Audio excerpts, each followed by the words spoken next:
Ассалаумағалейкум трейдерлері, бүгінгі сабағымызды бастаймыз.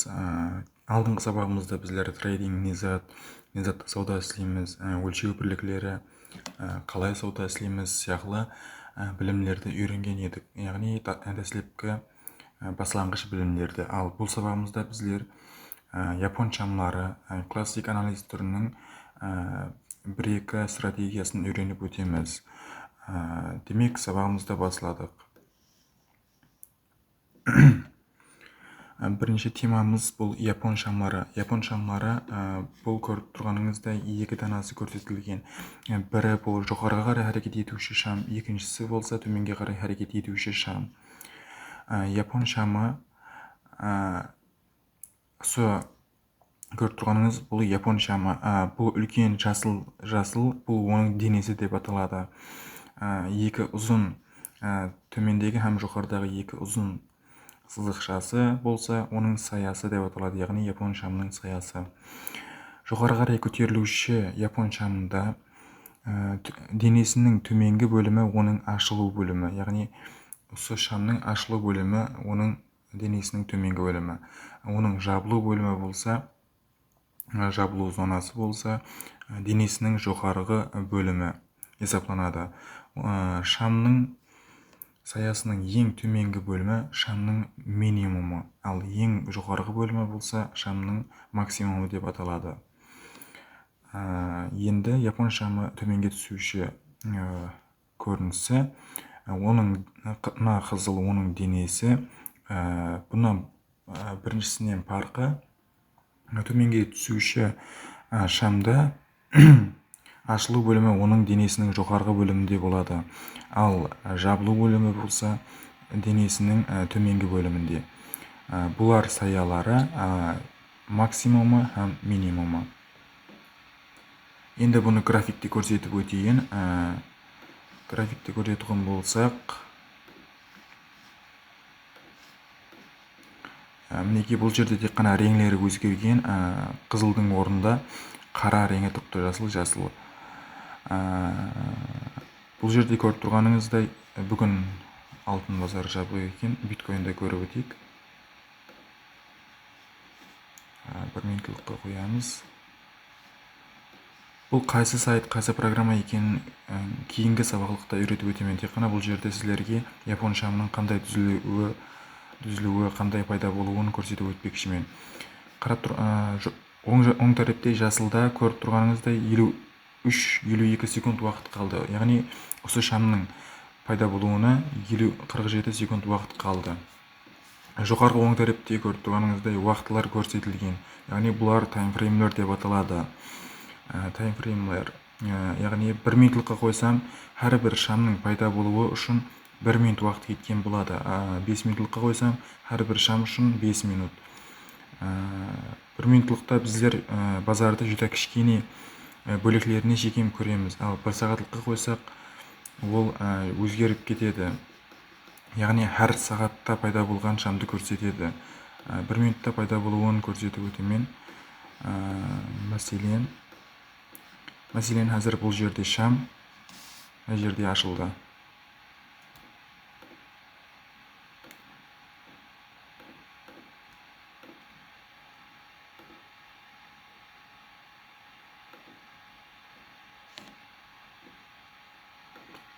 Ашылды һәм оның ашылған жерінен төменге қарай кеткендігі себеплі ол қызыл шамға айланып баратыр. Егер ашылған жерінен жоғары қарай кеткенінде, жоғарына қарай кетті, жоғары қарай кетсе, ол жасыл шамға айланады.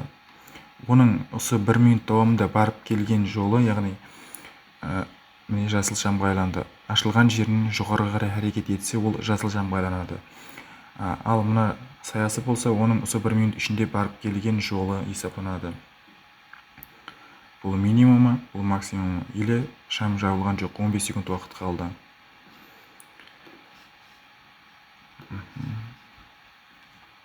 Енді япон шамларында біздерге сигнал беруші шамлар да бар. Олар жүді көп, бірақ базарда ең көп істеп беретінлері осы 5-еуі десем адаспаймын. Біріншісі бұл дожи шамы. Дожи шамы қандай болады? Оның денесі оға да кіші болады, бірақ саялары, яғни төмендегі һәм жоғарыдағы сызықшалары, саялары juda ұзын болып келеді. Денесі бір қанша саяларынан кішкене болып келеді. Бұл қандай кезде істеп береді? Егер де базар жоғары қарай көтеріліп бара жатыр һәм ең максимумына жеткенде, ең жоғарғы бөлігін жеткенде, осы доджи шамының біреуі пайда болса, демек базарда сатушылар һәм сатып алушылардың балансы тең, екеуінің де күші тең екенлігін білдіреді. Һәм сол жерден 50%, 60% жағдайда көтеріліп бара жатқан базар төменге қарай түседі.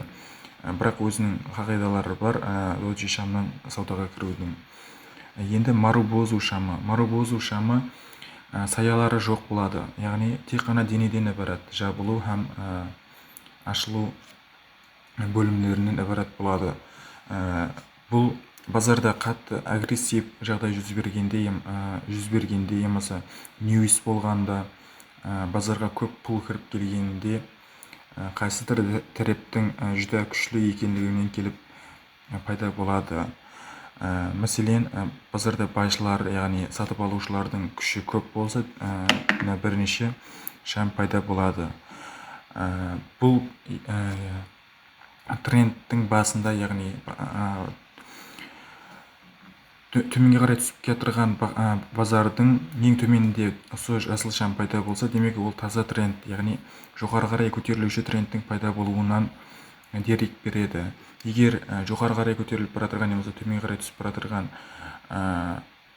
базарда осы бір шамлардың қайсы бірі пайда болса, бұл трендтің еледе давам етуін, яғни егер базар өсіп бара жатырған болса және осы шам пайда болса, еле байшылар, яғни сатып алушылардың күші көп екенлігін, базар еле өсуді давам ететұғынлығын біздерге тасдиқ ретінде береді.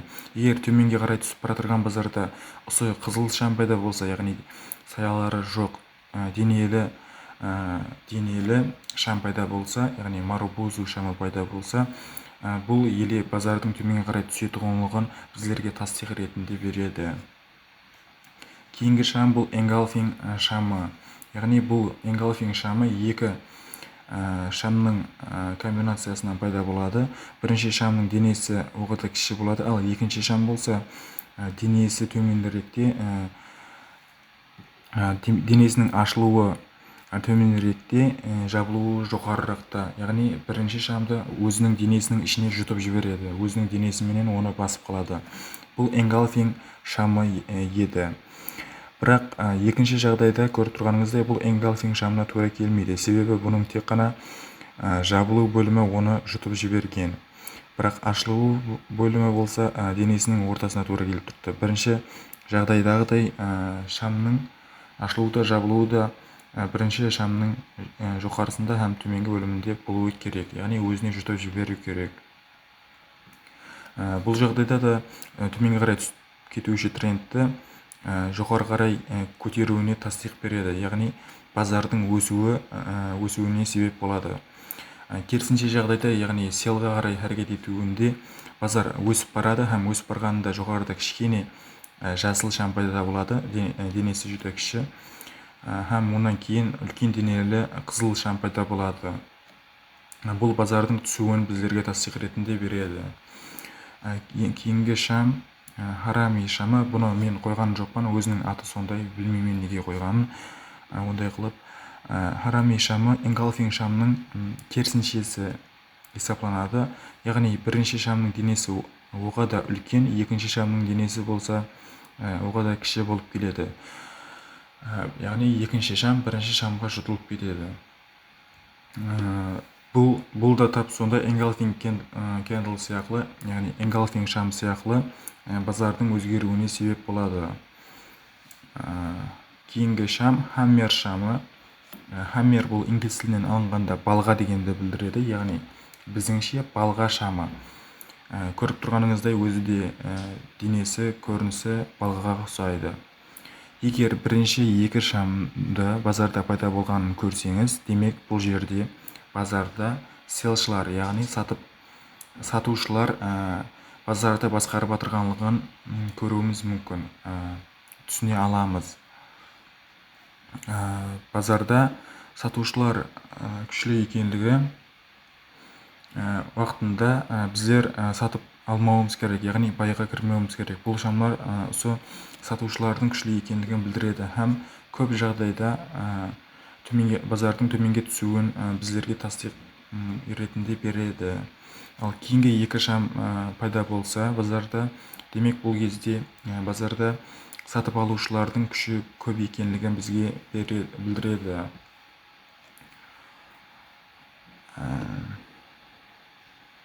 Кейінгі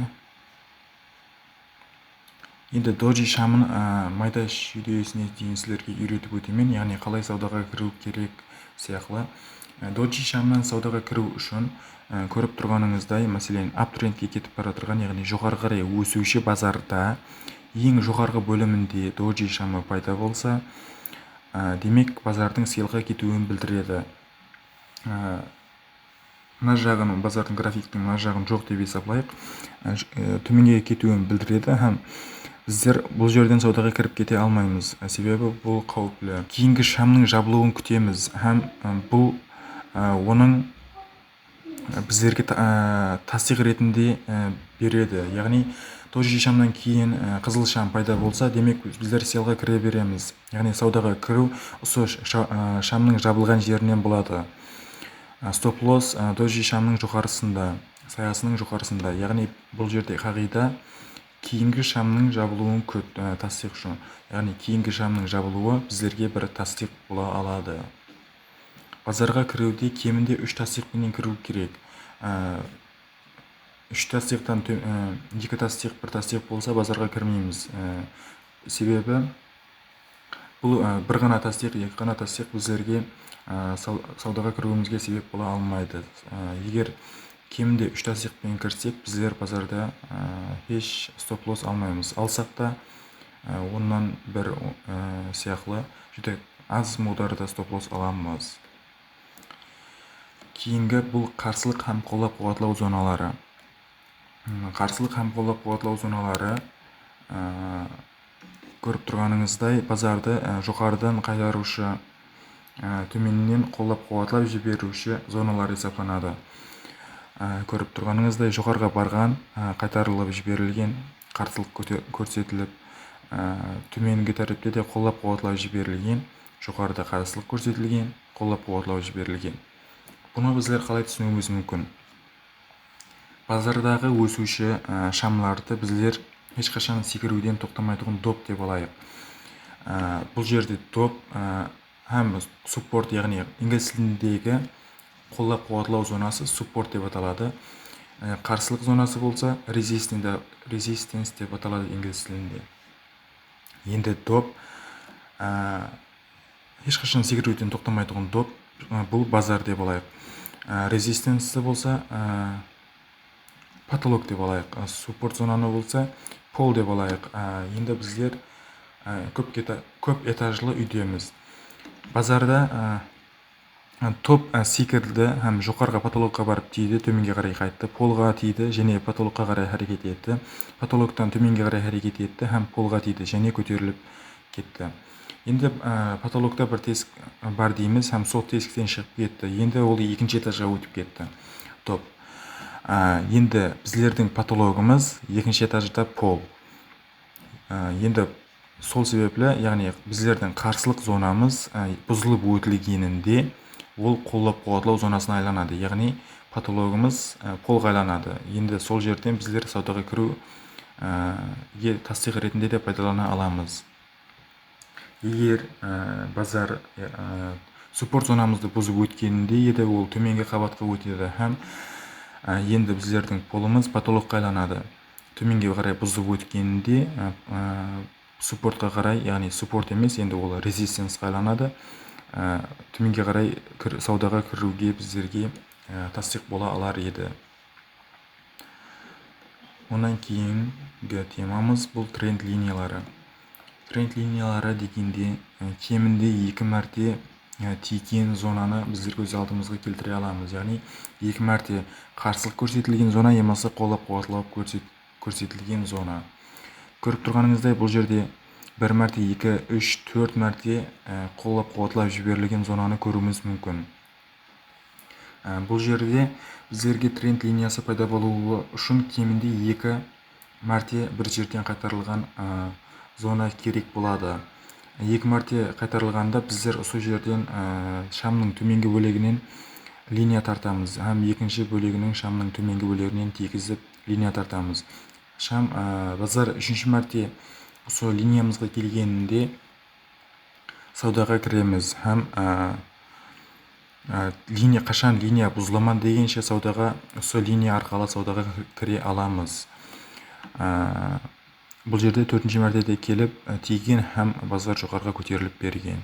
Енді осының керісіншесі, біздер базардың үсті тарабынан де линия тартуымыз мүмкін. Бұл жерде 1, 2, 3, 4, 5, 6, 7 мәрте тиген, һәм 7 мәрте осы зонамыз, осы линиямыз ізлеп берген. Біздерге 2 мәрте тисе болды, линияны тартамыз, уже бір осы жерден саудаға кіреміз, бұл жерден де қашан линия бұзыламан дегенше. Линия бұзылып өтсе, егер де қапелімде осы жерде линияны бұзып өтті дейік, егер бұзып өтілген жерінен және осы линияға қайтып келеді, һәм ретест үшін линияға қайтып келген жерінен жоғары қарай кетеді. Енді бұл линия жоғарғы линия емес, төменгі линияға айланады, бағана қарсылық һәм қолдау қуаттылық зоналары сияқты. Бүгінгі тема бойынша бүгінгі сабағымызда біздер япон шамлары, тренд линиясы, қарсылық һәм қолдау қуаттылық зоналары сияқты білімдерді үйрендік. Кейінгі сабағымызда біздер базарда қалай анализ істейміз, яғни қайсы базарда, қайсы программадан пайдаланған халда анализ істейміз дегенді біліп аламыз. Яғни TradingView сайтынан пайдалану, оны ноутбукқа немесе компьютерға установить ету, ондағы инструментлерден пайдалану, инструментлерді қолдануға тайын жағдайға келтіру сияқты білімдерді үйренеміз. Сау болың, сіздерменен Форекс сауда.